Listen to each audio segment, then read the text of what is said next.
bonsoir. Bonsoir. Bonsoir.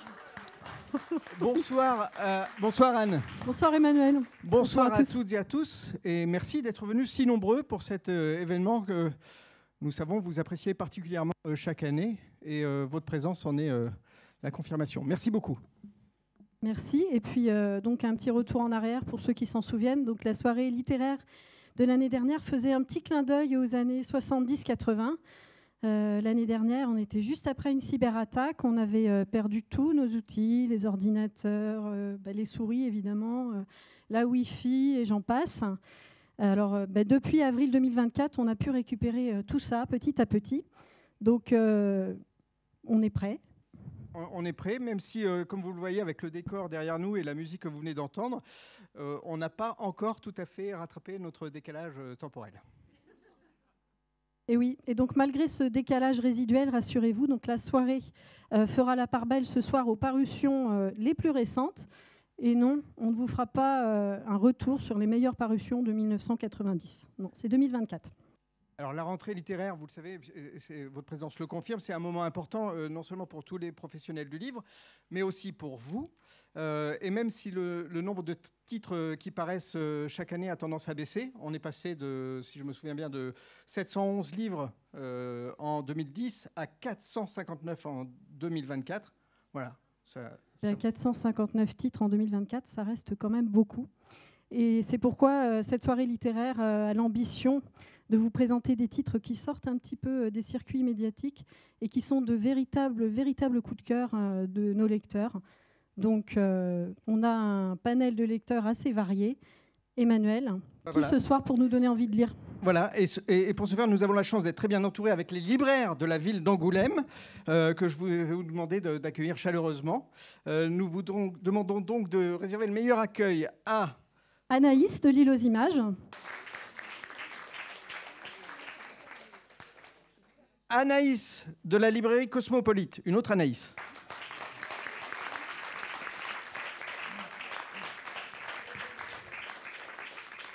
Hélène de l'autre librairie.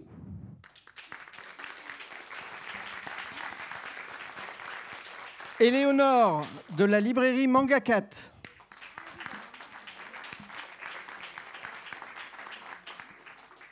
Et Aurélien de la librairie de la Cité.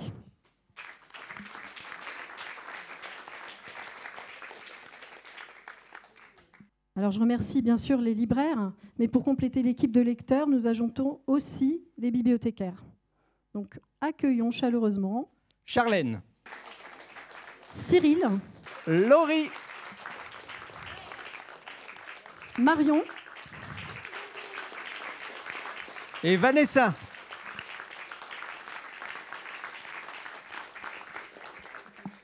Voilà, et pour terminer, comme l'an dernier, vous étiez peut-être présent ou pas, mais nous avions reçu un lecteur mystère, parce qu'il nous semble important aussi que ce ne soit pas que des professionnels du livre qui soient représentés ici, mais des lecteurs.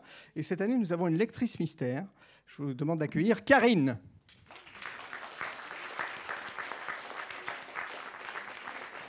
Voilà, et qui a accepté de se prêter au jeu ce soir avec nous. Et d'ailleurs, en parlant de jeu, nous avions aussi envie de jouer avec vous ce soir. Donc, on a organisé une soirée littéraire augmentée et on vous propose un quiz en lien avec les titres présentés ce soir. Emmanuel. Voilà, vous aurez 15 secondes pour répondre aux questions. 4 séries de 3 questions. Voilà. Pour ceux qui auront répondu au plus grand nombre de questions auront bien sûr gagné. Et si jamais il y a des égalités, ça sera sur la rapidité que seront désignés les gagnants. Voilà, c'est à titre purement honorifique, il n'y a rien à gagner. Mais le plaisir d'avoir des belles questions. Voilà, exactement. Voilà, un petit rappel quand même avant de nous plonger dans les littératures. Donc les présentations, comme l'année dernière, ne devront pas dépasser les 3 minutes. Donc si on commence à dépasser un petit peu, donc on aura un petit signal sonore, petite démonstration, voilà, pour indiquer qu'il faut conclure. Évidemment, ça reste bienveillant, bon enfant. Et puis, je voulais quand même, avant de commencer réellement, remercier donc, tous les chroniqueurs, donc Vanessa, Aurélien, Karine, les 2 Anaïs, Laurie, Cyril, Manon, Hélène, Éléonore, Un grand merci aussi à l'équipe technique avec Axel, Céline, Arnaud, Fatri, Thomas et Maxime. Et puis un grand merci aussi à Johan qui s'est occupé de l'habillement musical et de ce magnifique jingle. Parce qu'on va commencer notre petit tour d'horizon littéraire avec... une première salve de questions, quiz. Voilà, jingle.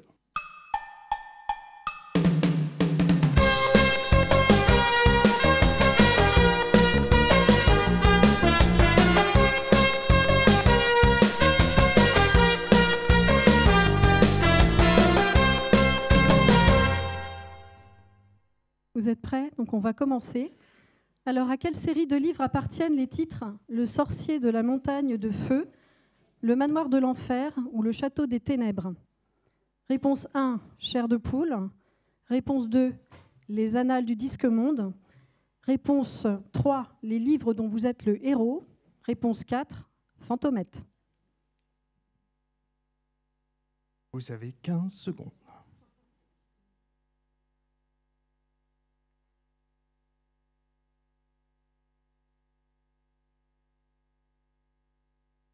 Voilà, donc on va passer à la question suivante.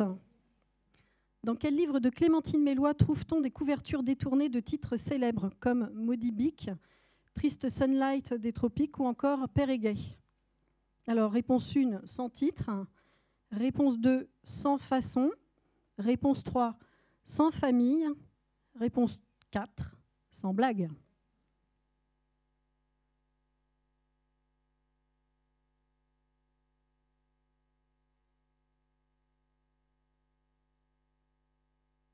Troisième question.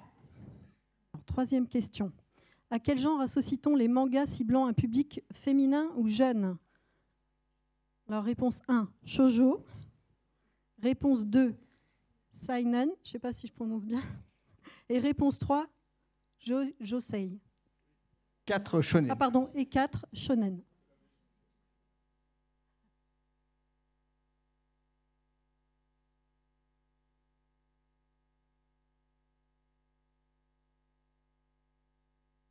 Voilà, maintenant qu'on est passé au premier quiz, à la première série de quiz, on va vraiment parler bouquins. Alors du coup, la première qui s'y colle, c'est Anaïs de l'île aux images. Anaïs, donc tu nous présentes un livre qui s'appelle La Reine de l'Ouest. J'ai perdu... Voilà, c'est d'Hélène Lenoir aux éditions Sarbacane et ça se passe à la fin du 19e siècle aux États-Unis. Au Far West. Rien à voir. Ouais, moi je suis une grande fan de western et souvent ils sont très nuls ou très mal écrits. Et donc bien évidemment, si je vous propose celui-ci, c'est parce que c'est pas du tout le cas. Hélène Lenoir, c'est une autrice qui a publié 2 romans précédemment qui étaient des space opéras qui sont hilarants, que vraiment je vous recommande de lire, avec des extraterrestres qui envahissent la Terre mais qui sont allergiques aux chats. Incroyable. Et donc, dans La Reine de l'Ouest, on va avoir 2 de mes nombreuses passions, les westerns et les livres dont vous êtes l'héroïne, là en l'occurrence. Vous êtes Miss Jones et votre mère décide que va falloir quitter votre village natal et il va falloir partir à l'aventure pour aller dans le petit bled à côté pour devenir institutrice. Sauf que ça vous saoule, c'est pas du tout ce que vous voulez faire. Et donc, une fois votre diligence partie, eh bien, vous allez devoir faire des choix et prendre des décisions. Donc, à chaque fin de chapitre, vous allez avoir 2 à 3 possibilités. Et chaque choix que vous allez faire va totalement influer le cours de l'histoire. C'est absolument incroyable, c'est hyper original, c'est très drôle, c'est extrêmement sensuel aussi également.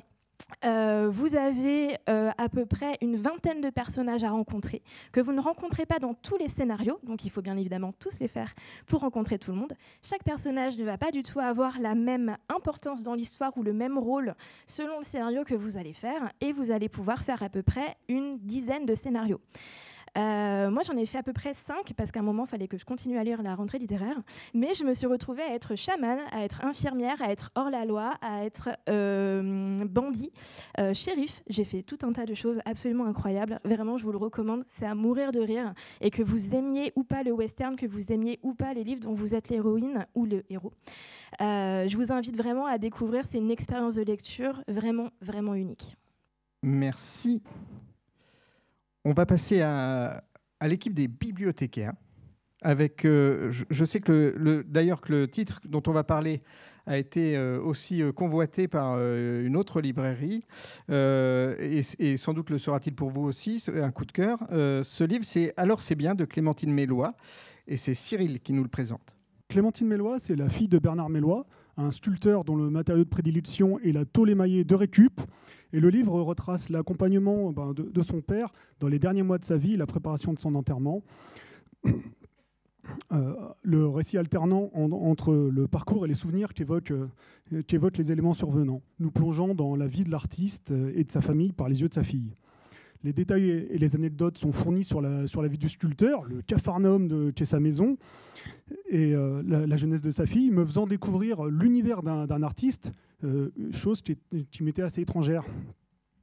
Elle s'ouvre et elle livre un témoignage complet de sa famille. Les personnages, c'est le tableau complet de son noyau familial, qu'on découvre par leur qualité. Le ton semble léger au premier abord, d'autant plus marqué par l'humour à la limite de l'autodérision, mais menant toujours dans la profondeur des pensées philosophiques qui naissent de ces instants intenses. Bon, malgré la situation dramatique, rien n'est trop lourd à lire. Il y a des émotions, mais c'est jamais mélancolique. C'est intime, digne et tendre. L'humour omniprésent, il n'est jamais déplacé ou irrespectueux. Au contraire, il est très naturel parce qu'il semble être dilué dans l'essence même de la mentalité des Mélois. Avec une écriture fluide, elle navigue entre ses souvenirs, ses blagues autocritiques presque pince sans rire, ses réflexions plus profondes et les photographies de ses proches. C'est positif, même si c'est émouvant.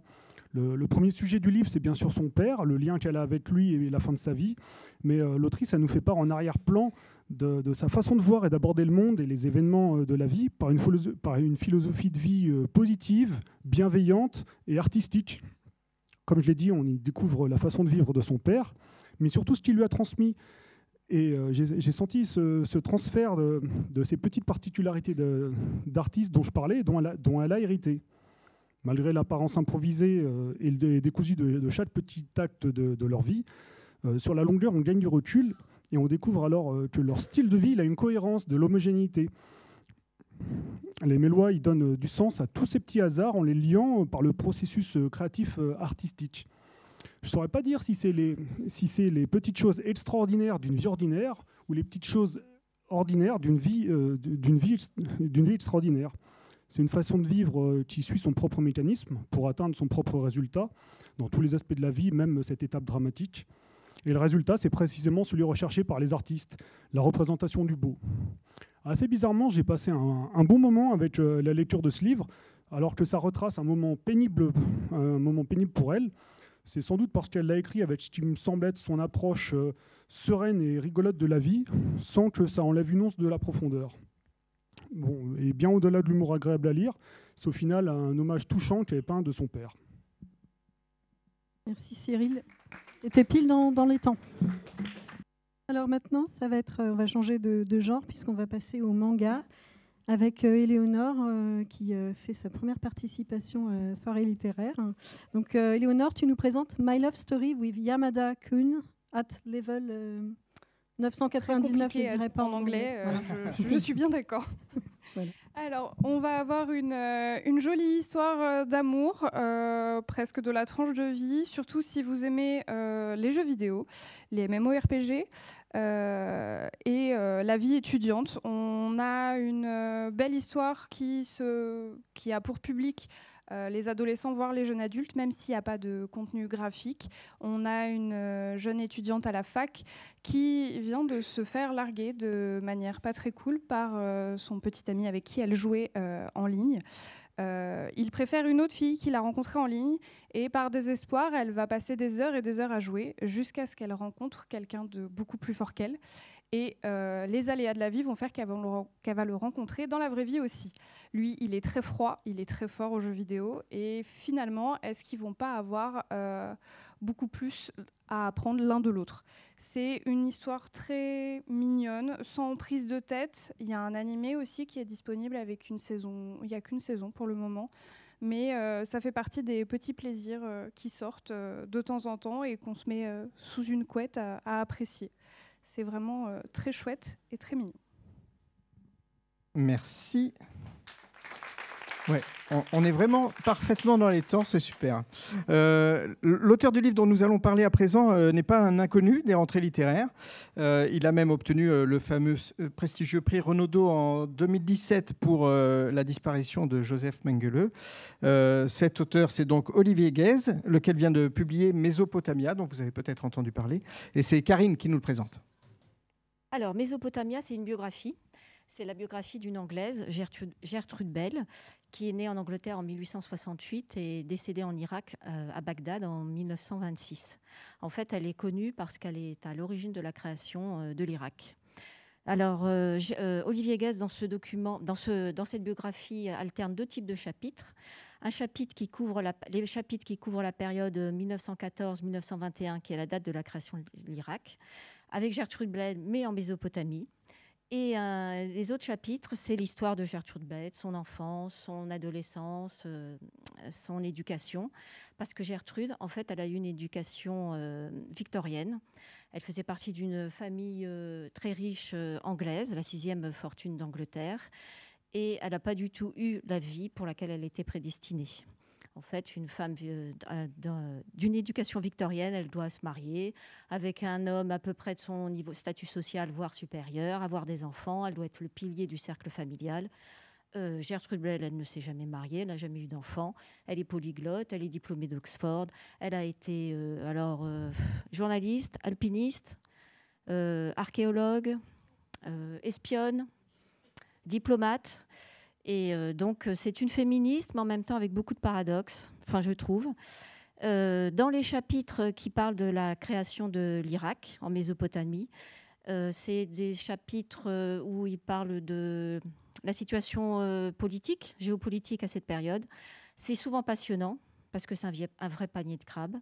C'est très intéressant. Gertrude essaye de faire de la diplomatie. Alors elle, c'est de la diplomatie de la tasse de thé. Elle discute avec les tribus. Et la surprise pour moi dans ce livre, alors j'ai trouvé ça très intéressant, ça résonne avec notre époque. Pourquoi c'était intéressant la Mésopotamie? Je dois ajouter qu'en fait, il venait de découvrir à cette époque des gisements de pétrole. Et pour l'époque, c'était l'énergie de l'avenir. Donc les Britanniques, les Britanniques, pardon, les Français, les Russes, les Allemands. C'était la fin de l'Empire ottoman, mais les Turcs résistaient. Ils voulaient tous leur part de gâteau. Donc c'est vrai que ces chapitres-là sont très intéressants. Et la surprise pour moi, c'est qu'il y a un deuxième personnage dans ce livre, c'est Laurence d'Arabie. En fait, tous les deux, ils sont amis. Ils se sont retrouvés sur des sites archéologiques.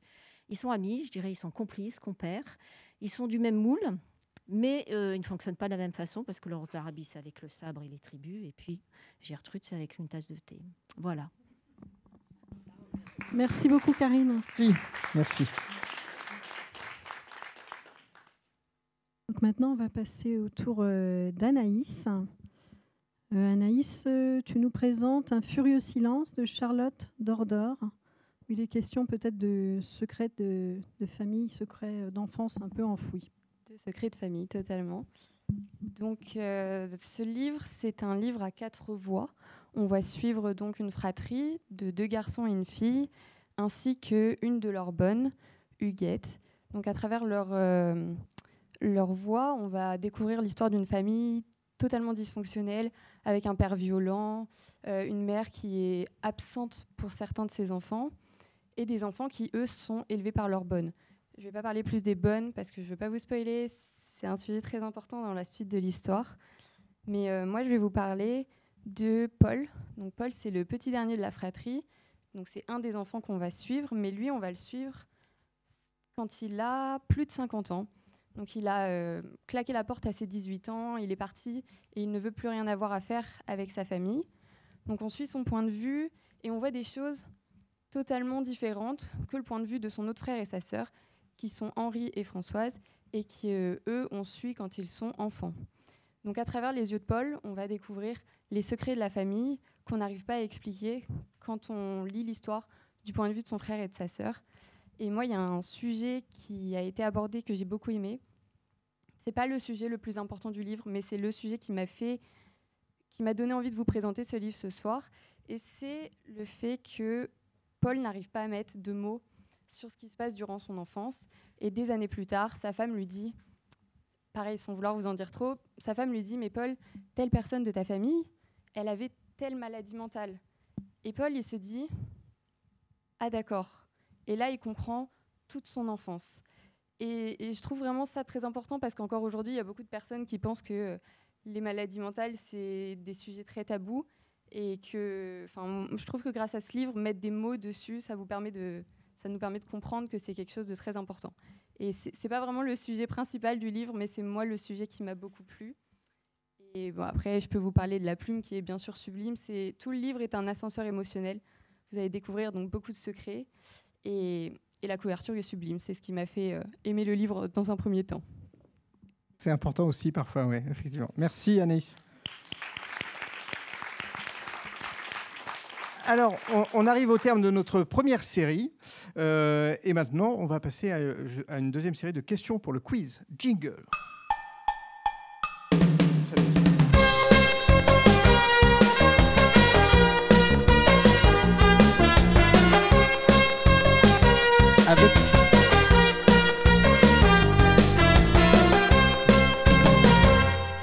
Première question de cette deuxième série. Avec quel premier roman Sandrine Colette s'est-elle fait connaître? Alors, vous avez le choix entre 6 fourmis blanches, Juste après la vague, Un vent de cendre ou Des nœuds d'acier.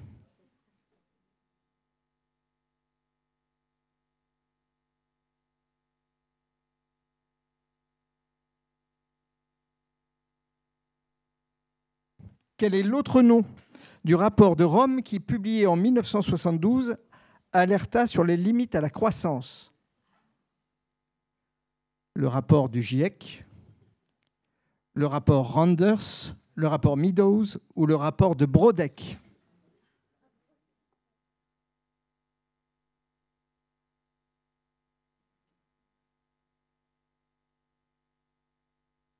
Et troisième question.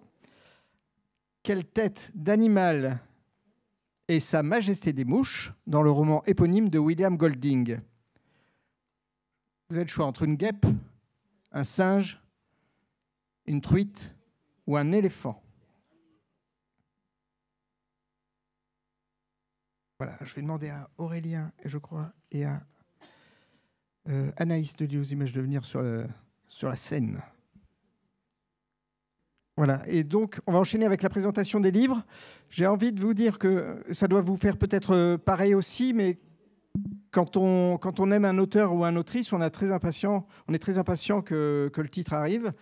Personnellement, moi, c'est le cas quand un livre de Jonathan Coe sort, je me précipite chez mon libraire et je l'achète. Paul Auster, c'était pareil, bref, Keigo Higashino aussi.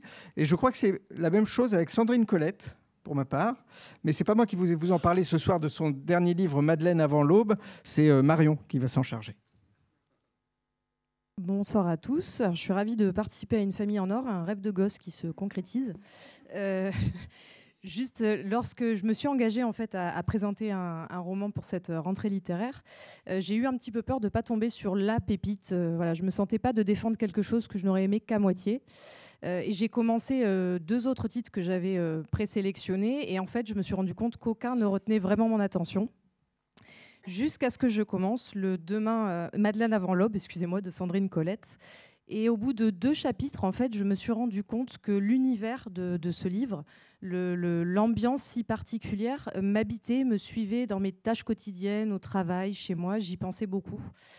J'étais vraiment imprégnée de la vie des personnages, de ce contexte très particulier d'un hameau reculé dans des terres lointaines, du labeur, de la dureté de la vie qui ressort beaucoup dans ce livre. Mais justement, c'est là où Sandrine Colette a vraiment une plume magnifique. C'est que tous ces moments difficiles, par effet de contraste, quand elle décrit des infimes détails du quotidien, des moments lumineux, ils se révèlent d'autant plus beaux. Et c'est là où je me suis rendu compte que j'étais happée. Donc nous sommes dans des temps lointains. Donc là, il n'y a pas de précision de période, de date. C'est vraiment pas précisé. On est au temps du servage où il y a un seigneur cupide et violent qui règne en maître sur des terres agraires. On est dans le pays arrière qui est longé par le fleuve Basilic. dans le hameau Les Montées, qui est vraiment entouré d'une immense forêt qui appartient à la famille Ambroisie. Donc déjà, avec tous ces termes, on sent que Sandrine Colette nous plonge dans un roman aux allures de conte, tout simplement.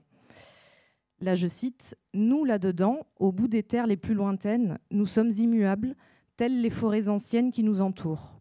Nous pourrions être les personnages des histoires que les conteurs colportent depuis toujours, à une différence près. Ici, les histoires ne finissent pas bien. Les rois ne sont jamais venus enlever une de nos bergères, ou alors pour la violer, pas pour en faire une reine. » Voilà, ça vous place le contexte.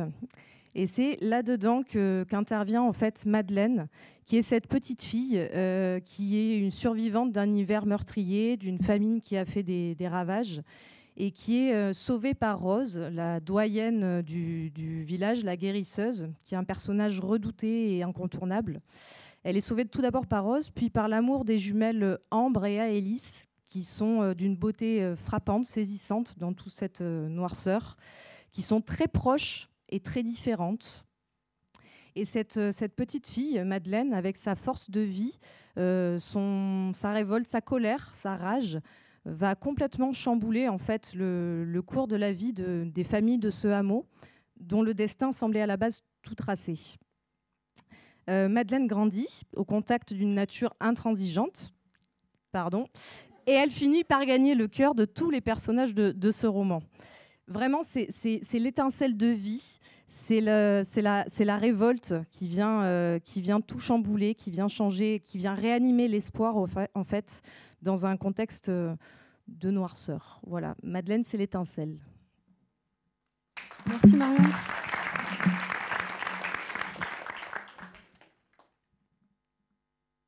Alors maintenant, on va passer à Hélène, donc de l'autre librairie. Hélène, tu nous présentes le livre Cabane d'Abel Quentin, qui semble être une fresque climatique.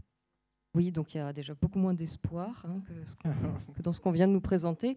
Alors, Cabane, à la base, c'est un livre qui part d'un fait réel. Vous allez comprendre la question du quiz précédente, qui part de la rédaction de ce fameux rapport du Club de Rome dans les années 70, qui, pour la première fois, prouve scientifiquement l'imminence d'une catastrophe écologique et humaine si on n'agit pas drastiquement sur la croissance économique et démographique.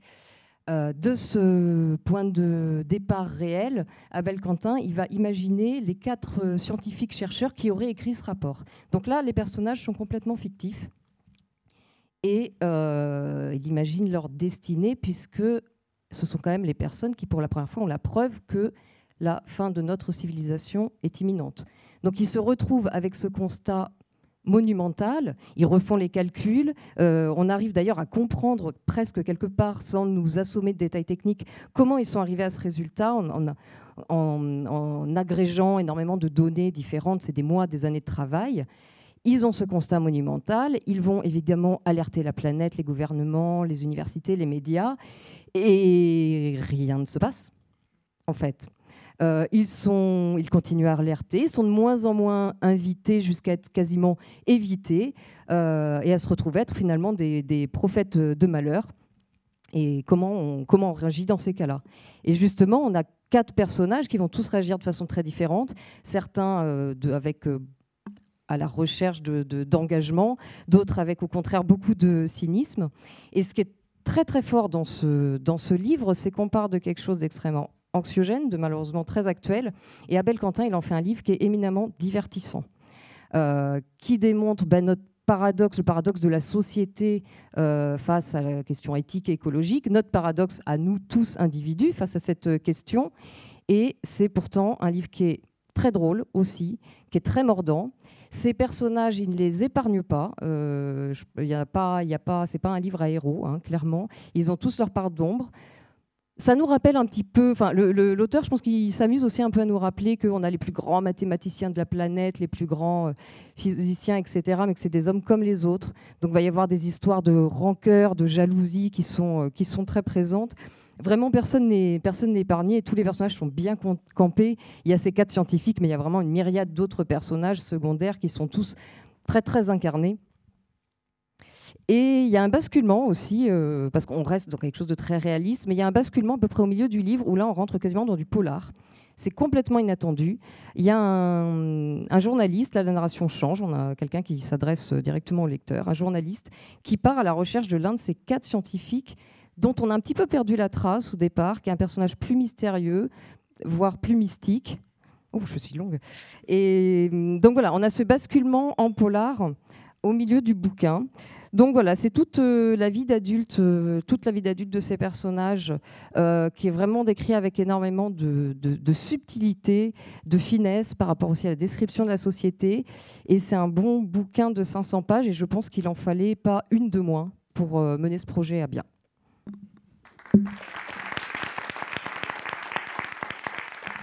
Merci Hélène. On fait une incursion dans la bande dessinée maintenant avec un titre que notre équipe de bibliothécaires aurait pu présenter aussi. Ça s'est chamaillé parfois. Donc c'est Les Enfants du Solstice et c'est Aurélien qui nous en parle. Il est temps de parler de BD enfin. Ben oui. Donc Les Enfants du Solstice qui, je pense très sincèrement, est sûrement une des meilleures sorties jeunesse de la fin de l'année, de la rentrée littéraire en tout cas. C'est Marianne Alexandre qui fait ça, qui est au scénario et qui est au dessin, qui est une autrice locale dont il faut découvrir le travail et qu'il faut soutenir parce qu'elle fait un travail formidable. Elle avait travaillé déjà sur la série L'Auterflamme, qui est excellente. Donc là, elle propose ce one-shot, donc un titre auto-conclusif, qui se passe sur la planète Gaïa, qui est une planète qui auparavant était florissante, jusqu'à l'arrivée de spores un peu bizarres qui ont tout rongé en fait, et qui ont quasiment tout détruit. Et ce qu'il reste aux habitants de cette planète-là, en fait, c'est la rigueur, en fait, pour tenir, en fait, pour rester en vie, on va dire, pour rester prospère, un minimum, on va dire. Il y a une espèce de rigueur qui s'est mise en place, une espèce de, on garde la tradition, il faut qu'on fasse comme ça, sinon il n'y a rien qui va, etc. Et dans ce contexte-là, donc on suit 2 jeunes adolescents qui ont 15 ans, qui s'appellent Ambre et Leto, donc un garçon et une fille, qui sont amis d'enfance. Et il se passe un truc quand on a 15 ans sur cette planète-là, c'est que en fait, on est prédestiné, on n'a pas le luxe de choisir, en fait, on est prédestiné à faire un métier. En l'occurrence, garde pour les garçons, prêtresse pour les filles. Et sauf que chez nos héros, en fait, elle est plutôt tête brûlée, et plutôt, on va dire qu'elle est, voilà, elle est plutôt rentre dedans, quoi. Et lui est plutôt timide et réservé, et plutôt très créatif et très imaginatif, on va dire. Et bien évidemment, donc, vous l'aurez deviné, leur destin à chacun ne leur plaît pas du tout. Et dans ce contexte-là, ils ont une idée qui pourrait paraître géniale, qui ne va pas forcément l'être. Et si on échangeait nos identités? C'est à partir de là que les problèmes vont commencer. Et je m'arrête là. Merci Aurélien. Donc maintenant, on va passer à Anaïs, donc de l'Île aux Images, qui nous présente le livre 11%. Aux éditions Gaimeister. Et je n'ai pas bien noté le nom de l'auteur, donc je te laisse poursuivre. Oui, l'autrice, c'est Maren Uthaug, ou Uthaug, c'est une autrice danoise. Faut savoir que quand on lit la rentrée littéraire, quand on est libraire, on lit plein de trucs. Et au bout d'un moment, notre attention, elle baisse. Forcément, on a l'impression de relire les mêmes choses. Et de temps en temps, il faut un petit truc qui vient un peu relancer notre attention. 11%, c'est vraiment le roman que vous n'avez jamais lu. Vous n'avez jamais lu une histoire comme ça. Et si vous n'avez jamais lu Maren Uthaug, allez-y, franchement, et allez-y, quoi. 11%, c'est une dystopie complètement frappadingue dans lequel, en fait, on est dans un futur où le patriarcat a été complètement renversé et on a un matriarcat en place, mais un matriarcat vénère, bien vénère, quoi. Et donc, du coup, le gouvernement en place a décidé de ne garder que 11% des hommes à des fins de plaisir et de reproduction uniquement. Donc, on les a parqués dans des centres, évidemment, on n'allait quand même pas les laisser vagabonder partout. Et dans ce contexte-là, on va suivre du coup le destin de 3 femmes. Une femme qui est une espèce d'éleveuse de serpents, dont sa meilleure amie, extension d'âme, qui est un immense serpent qui fait des mètres et des mètres et des mètres, ne peut survivre qu'à grâce à la testostérone, qui donc est extrêmement régulée maintenant, et qui, une fois par semaine, va manifester devant les centres de détention des hommes pour montrer son désaccord en fait, avec cette pratique qu'elle juge comme barbare. On va également suivre une fanatique religieuse complètement perchée qui se fait mordre par les serpents pour entrer en transe grâce au venin de ceux-ci, très sain, hein, à ne pas reproduire chez vous évidemment, et qui développe une espèce d'addiction en fait à ce venin et va pousser à des crans complètement beaucoup trop loin ce principe de précaution où on est bien mieux sans les hommes, puisqu'il serait fondamentalement méchant, avec évidemment d'immenses guillemets autour de ça, c'est de la fiction, c'est faux, on est d'accord. Une dernière femme, très âgée celle-ci, qui a sauvé la vie d'un jeune garçon qu'elle n'a pas dénoncé à l'État et qu'elle cache, et dont la plus grande crainte est bien évidemment qu'il se fasse découvrir et les conséquences que cela pourrait avoir pour elle. C'est à mourir de rire, genre vraiment à mourir de rire. On pousse l'absurde à un cran que je n'avais jamais lu jusque-là. C'est extrêmement essentialisant, donc ça va un petit peu à l'encontre de toutes ces théories où par nature, les femmes sont comme ci, les hommes sont comme ça, les gens sont comme ci, les gens sont comme ça. En fait, on pousse cette idée-là au maximum qu'elle puisse être et on se rend compte de la bêtise de ces propos-là. Donc c'est hilarant, c'est à prendre au 10 millième degré, évidemment. Ma mère a détesté. Mais vraiment, je vous recommande ces lectures-là. Et si ce n'est pas celui-ci, ce sera un autre de Maren Uthaug parce que c'est vraiment, c'est complètement dingue, c'est innovant, c'est original et c'est très, très drôle. Voilà, merci. Alors, on va passer à une toute autre ambiance. On va faire le grand écart là, en matière de littérature. Pour la peine, on va passer à un manga et avec le petit monde de Kabocha et on va être avec un chat. De Daisuke Hiragashi. Daisuke Hiragashi, c'est un grand mangaka qui a écrit beaucoup de choses. D'habitude, c'est plutôt de la SF post-apocalyptique. C'est quelqu'un qui est très proche des sujets sur l'écologie, de la tranche de vie aussi, mais vraiment des récits qui sont d'habitude pour un public adulte. Là, on va avoir un récit vraiment tout public qui est autant pour les enfants que pour les adultes. D'ailleurs, il est sorti dans la nouvelle collection du Renard Doré, qui a vraiment pour but d'ouvrir des récits un peu différents pour les enfants. Et là, on va suivre un citadin qui est parti vivre à la campagne, une autobiographie de l'auteur qui est isolé et qui écrit ses mangas. Peu de temps avant de déménager, il a trouvé un petit chat, il l'a adopté et il l'amène à la campagne. On va suivre toutes ces petites péripéties d'un chat qui est à la fois farouche, trouillard, capricieux, comme on imagine très bien les chats. La grande force de ce manga, c'est les pages couleurs, en plus des dessins qui sont très beaux.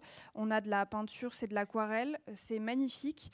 On a une très belle description de la nature, enfin tout ce qu'on a envie de faire après avoir lu Le Petit Monde de Kabocha, c'est de devenir un petit chat et d'aller habiter au fin fond de la forêt, là où ils habitent, parce que c'est isolé de tout et finalement, même en étant un tout petit être, on peut vivre de très grandes aventures.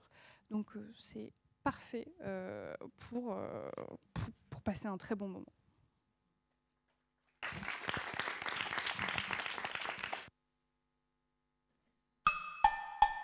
Merci.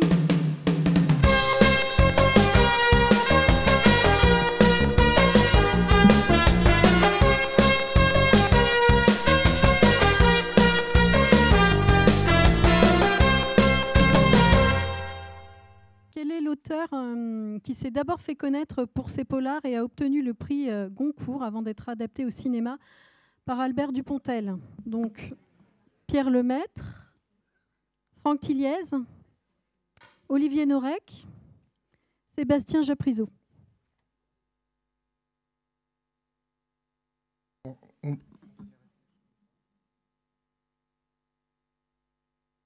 Vous avez une idée pour la réponse? Pierre Lemaitre, c'est bon. Alors ensuite, donc, quelle série de bandes dessinées québécoises créée par Michel Rabagliati met en scène un homme dans les moments clés de sa vie? Alors, Vincent, François, Paul et les autres. Il y a des cinéphiles dans la salle.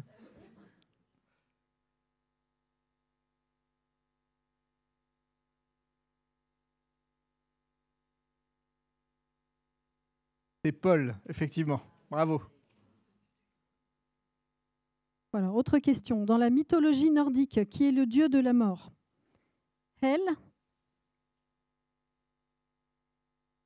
Pel, Pel ou Mel?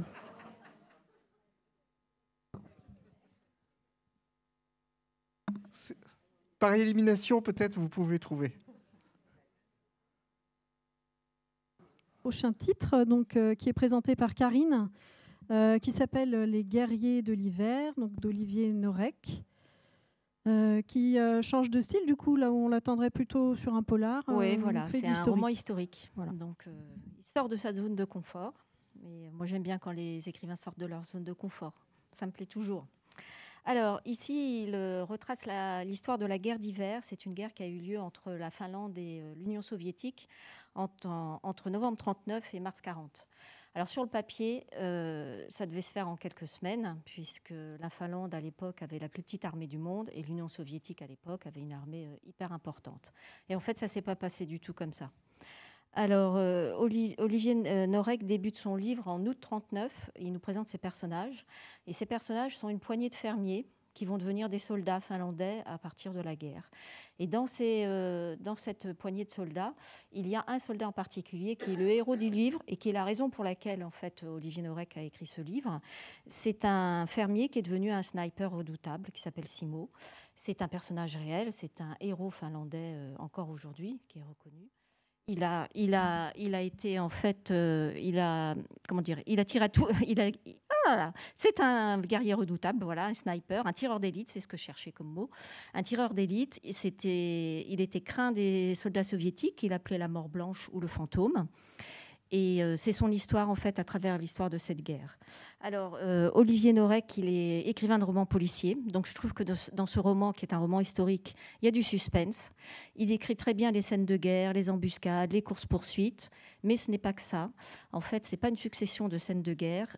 Il ajoute des scènes, je dirais, des anecdotes, des scènes dans les états-majors finlandais, dans les états-majors soviétiques, des scènes avec Simo, quand il devient tireur d'élite, et puis quand il se pose pour faire des tirs. Des scènes avec les soldats dans les tranchées, parce que c'était aussi une guerre de tranchées.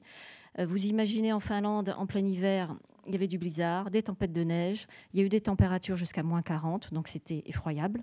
Donc il y a des anecdotes effroyables, hallucinantes, surtout du côté soviétique, parce que c'était la pleine période stalinienne, donc il privilégiait l'idéologie au bon sens. Il y a aussi des anecdotes cocasses, des anecdotes en France. Enfin, il fait vraiment un bon tour de cette guerre d'hiver. L'écriture est fluide et ça résonne encore à notre époque, puisqu'on comprend pourquoi les Finlandais, au début de la guerre en Ukraine, se sont manifestés et ont réclamé à adhérer à l'OTAN, puisqu'en fait, ils ne voulaient pas revivre cet enfer. Mais en fait, c'est l'histoire d'un héros et d'une poignée de soldats qui résistent et qui ont du bon sens et qui se battent. C'est aussi une ode au courage, à l'amitié. Voilà, c'est un très bon livre qui se lit vraiment comme un roman policier. Et tout est vrai. En fait, Olivier Norek annonce dans la postface que toutes les anecdotes, tout ce qu'il raconte, c'est vrai. Et il a été, très, très ébahi par la vie de Simo, qui a une vie quand même dure, difficile. Et en fait, il a fait ce livre pour ça. Merci Karine. Le roman qui vient a des allures de conte. Et comme je ne veux pas trop en dévoiler moi, je laisse la parole à Laurie qui va nous dévoiler ce qui se cache sous le titre énigmatique de Peau de sang de Audrey Villelmy. Les éditions du Tripode, en fait, elles ont toujours eu pour ambition de publier des récits singuliers et en même temps poétiques. Et encore une fois, ils nous enchantent avec ce conte pour adultes qui est teinté de plumes et de sang. Donc, ça se passe à Kangok, donc un village québécois qui est hors du temps, un village imaginaire. Et les habitants sont en émoi parce qu'on vient de découvrir le corps suspendu, accroché à un crochet, au milieu des bêtes dépecé, le corps de Peau de sang. On remonte le fil 1 an plus tôt. Peau de sang, il était une fois une brodeuse. une plumeuse d'oie, une dépeceuse de bêtes. On l'appelle peau de sang parce qu'elle a souvent les mains teintées de rouge, mais elle a des guenilles ensanglantées et sous ces guenilles, il y a des trésors de broderie et il y a surtout une peau douce qui attire absolument tous les hommes du village. Et en effet, qu'ils soient notaires, qu'ils soient fermiers, notables, tous vont se presser dans son échoppe pour lui acheter ses charmes. Et pourquoi ? Parce que peau de sang, elle a instinctivement la connaissance de leur désir. Elle sait absolument incarner le fantasme qui les ronge. Et momentanément, comme ça, elle apaise leur frustration, leur violence, mais momentanément. Et certains de leurs fantasmes sont bien singuliers. Vous aurez l'occasion de les découvrir. Elle se définit comme la polyglotte des désirs des hommes. Et là où ce personnage est vraiment fascinant, c'est qu'en plus, elle va donner cette générosité sensuelle, elle va la transmettre aux femmes du village. Elle va initier les jeunes filles, elle va aller leur expliquer qu'il faut qu'elles aillent explorer la dentelle de leur sexe. Elles vont consoler les femmes esseulées du village en leur disant qu'il faudrait qu'elles apprennent à savoir ce qui les fait jouir vraiment, afin qu'elles puissent vraiment s'approprier la couche nuptiale. Donc c'est une sorte de point d'équilibre en fait dans ce village. Mais on sent que se tisse au fil des saisons un drame annoncé, parce que Peau de sang, c'est une femme qui est trop libre. C'est une femme qui se donne mais qui ne se laisse pas posséder. Et est-ce qu'elle peut être louve parmi les loups ? Moi, j'ai vraiment été ensorcelée par ce récit. J'ai vraiment trouvé que Audrey Wilhelmy avait une écriture absolument splendide. On dirait vraiment qu'elle tisse des mots précieux, qu'elle a tout un champ lexical de métaphores autour du conte. C'est vraiment de la broderie, c'est une splendeur. Vous êtes vraiment dans un conte noir, quand même, inquiétant. C'est poétique, c'est furieusement érotique. Et ça peut être déstabilisant au début parce que vous n'avez pas de points, vous n'avez pas de majuscules. Vous avez une polyphonie de voix, comme ça, de femmes. Et en fait, ça forme comme un chœur antique. On se fait très vite à cette musicalité et laissez-vous ensorceler par Peau de sang. Si vous aimez les contes de fées noires. Merci. Merci Laurie.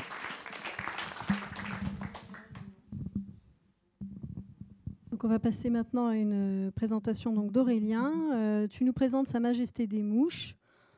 Donc revisité du coup une nouvelle fois en bande dessinée. Voilà. Tout à fait. Alors, c'est un des titres que j'attendais le plus de l'année. Pourquoi ? Parce que c'est une de mes autrices préférées et c'est un de mes romans préférés de tous les temps.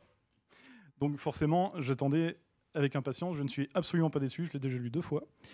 En fait, donc c'est Aimée de Jong, la formidable autrice néerlandaise, autrice de L'obsolescence programmée de nos sentiments, et aussi et surtout de Jour de sable, qui est un chef-d'œuvre absolu. Et Sa Majesté des Mouches, William Golding, 1954. Est-ce que j'ai besoin de vous le résumer ? Peut-être pour les retardataires, je peux le faire vite fait. Sa Majesté des Mouches, c'est donc ce roman de William Golding qui raconte l'histoire de jeunes survivants, des enfants, qui ont survécu à un crash d'avion sur une île et qui ont essayé d'établir une espèce de société qui, au début, se passait plutôt pas trop mal et qui commence à vriller, bien sûr, selon les divergences politiques et on va dire survivaliste de chacun. Voilà. Ça a des résonances bien sûr actuelles, ça l'était déjà il y a 70 ans, ça le sera probablement encore malheureusement dans 70 ans. C'est un chef-d'œuvre, le roman, ça aussi c'en est un, parce que en fait, ce qui est fort avec Aimée de Jong, c'est que non seulement elle change quasiment de style à chaque bande dessinée qu'elle fait, elle change de style visuel, elle change de style de narration, et à chaque fois, ce qu'elle fait, c'est qu'elle approfondit les scénarios sur lesquels elle est. Et là, en fait, et ça c'était balèze, et je m'y attendais pas, c'est que Sa Majesté des Mouches, qui est déjà un livre très profond, elle l'approfondit encore plus. Et ça, c'est très très fort. Je vous recommande vivement ça. Ce n'est pas qu'une adaptation, c'est pas non plus une réinvention, c'est un approfondissement. Et c'est déjà très fort, dans un livre qui est déjà très profond. Donc pour l'instant, c'est une de mes BD préférées de l'année, ni plus ni moins.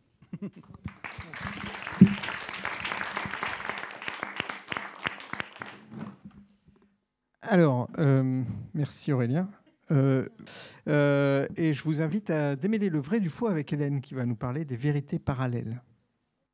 Alors, les vérités parallèles, c'est l'histoire d'Arnaud, qui est un fils de la grande bourgeoisie parisienne, dont les parents aimeraient bien qu'il fasse un métier, qu'il soit PDG, ou voilà, mais lui, son rêve depuis toujours, c'est d'être journaliste.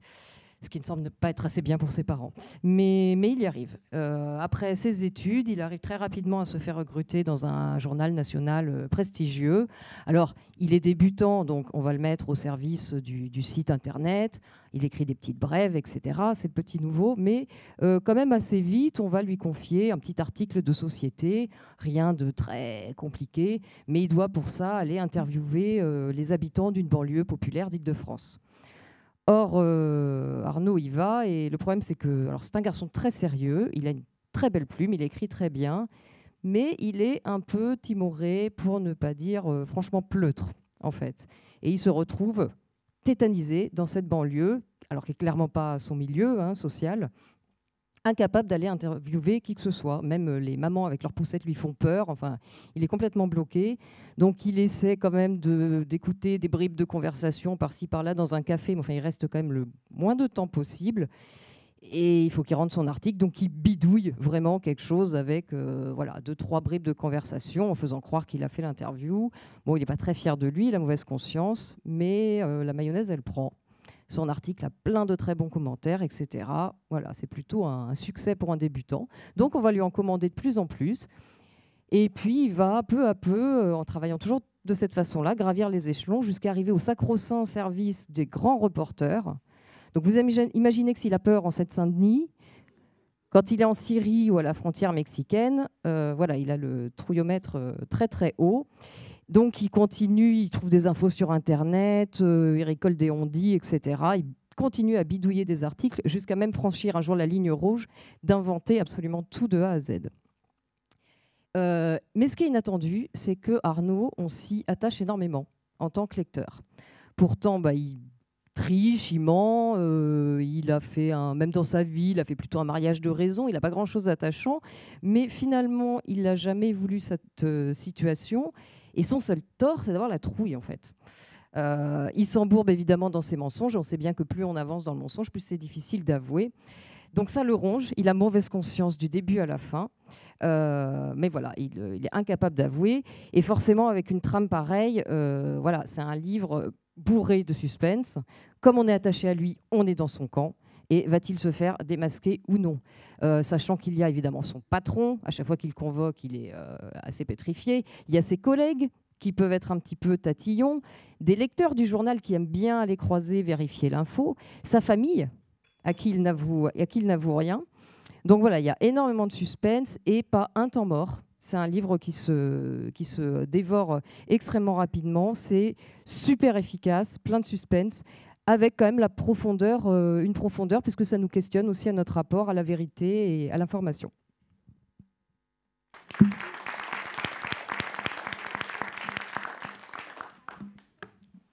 Merci Hélène. Donc, on va maintenant passer à Vanessa, qui va nous présenter une BD. C'est une première bande dessinée, une première œuvre donc de l'écrivaine Sophie Lellier. Donc c'est un premier roman graphique à destination des ados adultes. Donc d'abord, ce qui m'a tout de suite plu, c'est la couverture, puisqu'on y voit en fait des références en fait au Moyen Âge, au symbole celtique avec donc ce serpent fantomatique, et puis la tristesse des personnages. Donc en fait, cette histoire nous plonge dans la Normandie à l'époque médiévale. On y découvre les personnages d'Adalric et Tarik qui vivent avec leur mère Galvins dans la forêt. Mais Adalric va être assassiné sous les yeux de son frère. Et ce dernier, du coup, Tarik va se réfugier dans le silence à la recherche des coupables. Donc il y a un sentiment de culpabilité et de vengeance qui va naître en lui. Et il espère en fait qu'en retrouvant les assassins de son frère, ça va le sauver de ses démons, puisqu'en fait il devient un petit peu escroc, il boit un petit peu, voire beaucoup. Sa maman, quant à elle, elle plonge dans les écrits anciens afin en fait de sauver l'âme de son fils, puisqu'en fait son fils hante la forêt. Elle veut faire passer dans le royaume des morts. Donc cette BD évoque le deuil et les conséquences du deuil dans la famille. Donc j'ai trouvé que les relations étaient très bien décrites. On a l'amour de cette mère impuissante face à la culpabilité de son fils. On a aussi l'amour de ce frère par rapport à ce frère qui est disparu. Il n'a pas d'image de figure masculine, paternelle pour grandir, puisqu'en fait le père a disparu. Et ce sentiment de culpabilité aussi, je trouve qu'il est bien représenté avec en fait on le voit en fait à travers la bulle, la case d'une planche où en fait on voit derrière lui en fait son frère Amalric sous deux formes, dans un contraste de couleurs, un côté noir, une silhouette noire, et de l'autre côté en fait dans des couleurs froides, fantômes. En fait, il est il hésite entre le bien et le mal, comment poursuivre sa vie. Donc voilà. Et sinon, j'ai trouvé qu'il y avait de superbes planches, une belle colorisation que je vous invite du coup à découvrir. Merci.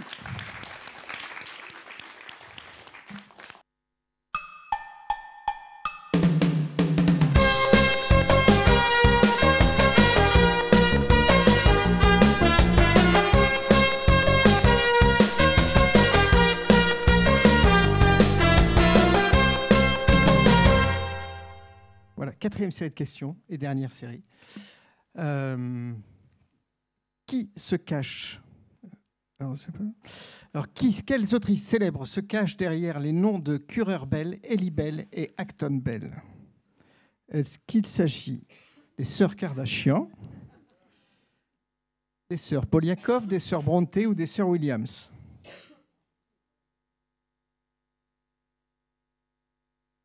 Vous avez déjà la réponse, je suis sûr. Et donc, les sœurs Brontë, tout à fait.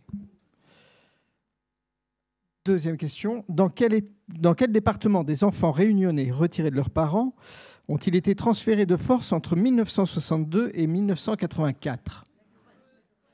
Oh là, alors, la Creuse.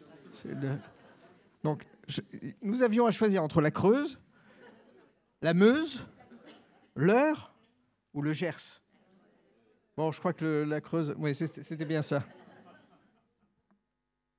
On va passer à la prochaine. On attend.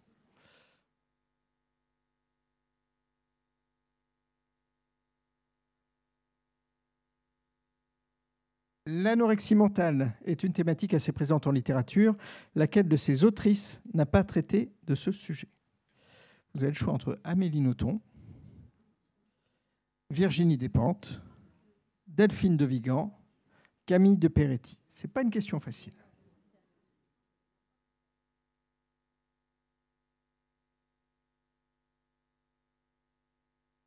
Et c'est donc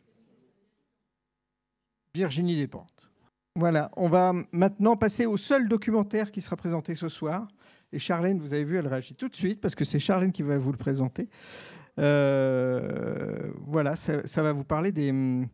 C'est un thème c'est un documentaire, mais la thématique est un thème qui est abordé dans beaucoup de livres de littérature, et c'est les fratries au féminin. Alors oui, aujourd'hui je vais vous présenter Le Château de mes sœurs, des Brontë aux Kardashian, enquête sur les fratries féminines de Blanche Leridon. Donc, dans son livre, elle explore une passionnante archéologie de la sororité. Le livre en fait commence par un mot manquant. Il est remplacé par le mot fratrie. On parle de fratrie, quelle que soit la composition familiale, en fait, qu'il y ait plusieurs frères et sœurs. Et bon, ce qui va nous concerner dans ce livre, une fratrie de plusieurs sœurs. Blanche Leridon va aborder d'entrée de jeu en fait, le poids des naissances féminines. Avoir une fille, ça passe. En avoir plusieurs, ça devient vite un fardeau.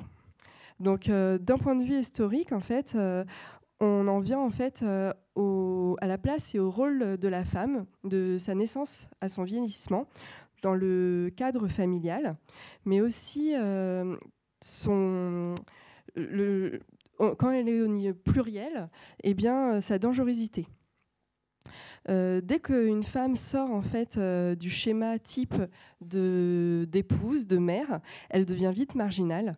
Et on voit aussi que le statut de sœur disparaît progressivement quand elle sort du cercle familial. Donc, si j'ai aimé cette lecture, c'est parce que l'enquête se lit vraiment comme une succession de petites histoires bourrées de références, donc mythologiques, historiques, littéraires, cinématographiques, picturales. Vraiment, qu'elles soient classiques ou contemporaines, elles étayent vraiment bien les propos de l'autrice. On passe de références donc classiques à la pop culture, donc des petites filles modèles de la comtesse de Ségur aux sœurs Brontë. Et on va pouvoir aussi découvrir la série Charmed avec les sœurs Halliwell, en passant par la dynastie des sœurs Kardashian. On a donc Blanche Léridon aussi, ce qui est assez émouvant. Elle va aussi, elle nous renvoie à sa propre histoire, elle qui est issue d'une fratrie de 3 sœurs. Elle montre en fait l'amour qu'elle leur porte, l'affection qu'elle porte à ses sœurs et le processus d'identification qu'elle a pu ressentir en découvrant ces fratries de sœurs célèbres ou fictives. On retrace vraiment le parcours de sœurs artistes, sportives ou intellectuelles, entre rivalité, inspiration et solidarité. On a vraiment la plupart du temps des figures avant-gardistes politiques ou culturelles. Mais ce qui en ressort le plus en fait, de ce livre, c'est le pouvoir en fait, de l'amour entre sœurs et la notion de sororité au sens large. Ainsi, c'est pour ça que je recommande ce documentaire, parce que ça a été vraiment une belle découverte, très instructive, vraiment. J'ai appris beaucoup de choses en lisant tout ça. J'ai redécouvert aussi des mythes. Vraiment, c'était très, très intéressant. Et la lecture est très fluide, très agréable aussi. Et donc c'est un ouvrage, surtout il faut le dire, un ouvrage féministe fort qui montre en fait l'évolution de la femme dans la société et donc le pouvoir d'émancipation à travers la sororité.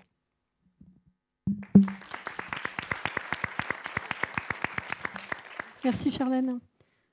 Je me tourne vers Anaïs. Anaïs, donc tu nous présentes maintenant Danse avec tes chaînes. Danse avec tes chaînes de Anaëlle Jonat. Donc c'est son premier roman et donc c'est l'histoire des enfants de la Creuse. Donc je pense que vous connaissez déjà. Pour être honnête avec vous, je ne connaissais pas du tout cette histoire et je ne comprends pas comment pourquoi personne ne m'en a parlé, pourquoi à l'école personne n'en a parlé ou pourquoi j'ai jamais vu passer ça dans les médias. Donc ce livre a été une grande découverte pour moi. On va suivre, alors petit récapitulatif quand même, on ne sait jamais, moi j'étais pas au courant, donc peut-être que d'autres ne le sont pas. Les enfants de la Creuse, donc c'est l'histoire d'enfants réunionnais qui ont été emmenés en France entre 62 et 84, donc on parle de plus de 2000 enfants qui ont été emmenés dans 83 départements différents pour pallier à l'exode rural en fait.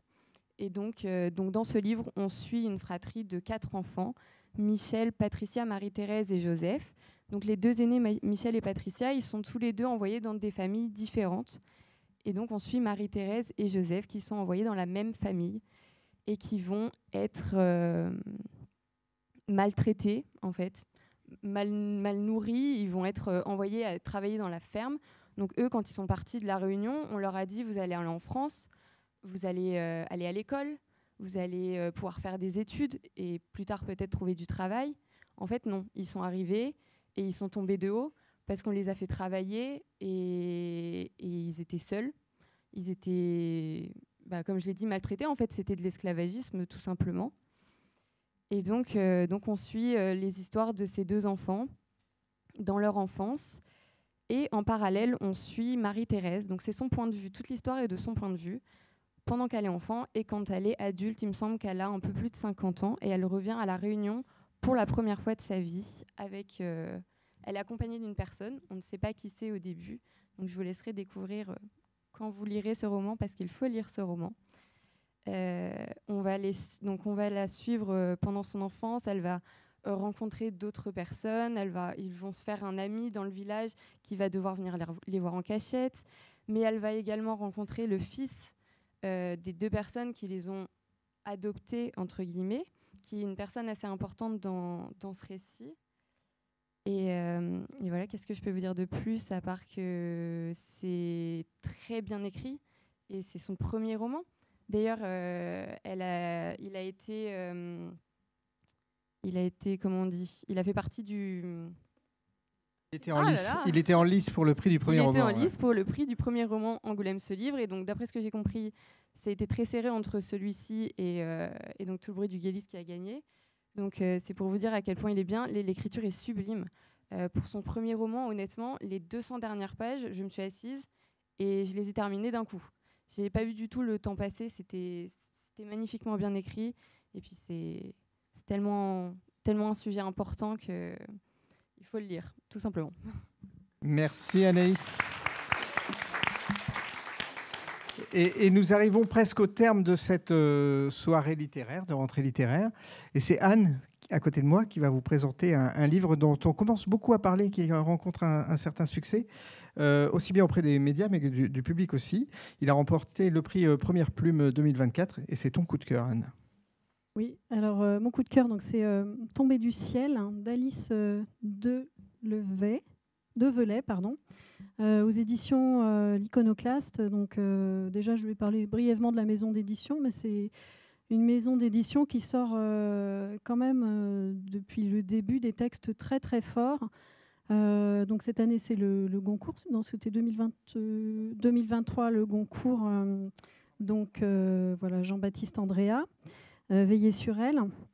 Et donc j'ai découvert ce livre-là dans la sélection pour le prix du premier roman avec la librairie Cosmo. Donc je ne serais peut-être pas venue jusqu'à mes mains si on n'avait pas fait les lectures avec Emmanuel. Et j'avoue que je ne m'attendais pas du tout à une histoire comme ça. En fait, je lis pas trop les résumés, j'aime pas trop me faire d'idées sur les livres avant de les lire. Et donc du coup là, c'est l'histoire d'une jeune femme qui raconte. C'est un peu un roman autobiographique. Donc Alice Develay, elle a maintenant une trentaine d'années et elle raconte en fait un passage donc à l'hôpital, puis à l'hôpital psychiatrique, à partir de l'âge de 14 ans en fait. Et donc elle souffre d'anorexie et donc elle tient une sorte de cahier, de journal de son hospitalisation, où en fait l'hospitalisation s'apparente plutôt à à survivre en prison en fait, avec pas mal de maltraitance, beaucoup de médicaments, elle est vraiment droguée. Et puis elle se fait aussi beaucoup de mal à elle-même, puisque donc, du coup cette maladie, l'anorexie, génère chez elle une amie imaginaire, une amie qui est un peu le double négatif d'Alice, et qui la pousse à se mutiler, se faire du mal, ne pas se nourrir, effectivement. Et donc c'est un livre très dur, très, très touchant. On se prend une grande claque dans la figure. Je dois dire que je vais sûrement le relire, parce que les textes sont très, très forts. C'est fulgurant, quoi. Donc apparemment, de ce que j'ai pu lire, elle a écrit ce livre en 1 mois. Donc elle a 30 ans, donc 16 ans après ce séjour à l'hôpital. Et donc c'est ça, en fait, ce qu'on ressent à la lecture, c'est cette fulgurance et cette puissance de la langue qui emmène tout. Donc je vous lis juste peut-être un petit extrait, mais il y en a plein en fait où elle fait des inventions aussi de langage. C'est ça aussi qui m'a emballée, c'est toutes les inventions qu'il y a, c'est hyper riche. Donc là, je vous lis un extrait. Donc je viens de me relire. Donc elle a un cahier, et le cahier, elle le cache pour tenir un petit peu tout ce qui se passe tous les jours. Et en même temps, elle n'a pas envie de vivre, mais en même temps, c'est ce qui la tient un peu en vie. Alors, je viens de me relire. Mon cahier a la gueule d'un essuie-tout. Tout ce que j'écris est vraiment trop propre et j'ai pas envie d'embellir la réalité. Je ne sais pas pourquoi je savonne ma langue comme ça. J'écris parce que je me sens sale. Je veux dire la saleté pour la saleté. J'ai dans la bouche des glaires en poésie. Je crache par la fenêtre et ma baffe s'écrase comme une chure de pigeon sur la portière. Voilà. Donc vous voyez, c'est assez fort, mais c'est un très beau livre. Je pense que c'est en tout cas quelqu'un qu'il faut suivre parce que c'est hyper prometteur. Voilà. D'ailleurs, ça commence un petit peu à faire le buzz. Voilà. Merci Anne.